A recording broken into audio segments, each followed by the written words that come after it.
Panjono miisa iray tapitrisa manerana ny nosy no iezana hahazo karatra mahamatianina raha efa 50 isanjato no tratra amin'izao fotoana izao ary lakana miisa 5,2 hetsy kosa no efa nahazo marika manokana na ny immatriculation des pirogues izany. Io no tandrona napetraky ny ministera ny Harena Natrano sy ny Jono amin'ny taona 14 ity ka atao amin'ny distrika ny Morombe no nanamarihana izany hetsika izany ho an'ny faritra Atsimo andefana. Hitoy izany fametrahana amin'ny toeran'ny mpanjono madinika izany mba hahafahana mampivoatra ny fari-piainan'ny olona ety ifotony. Ny politikan'ny ministera moa raha toa ka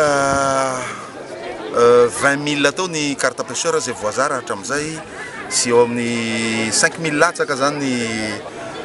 plaque nozarana dia efa mahatratra amin'ny 50,000 zao ny carte pêcheur zay nozaraina amin'izao fotoana zao ary efa mahatratra ihany koa eo amin'ny 25,000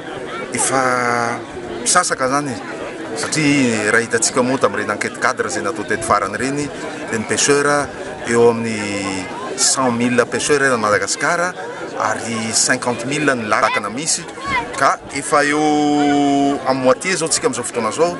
ary amin'ity taona ty tsy maintsy ataonay tratra zany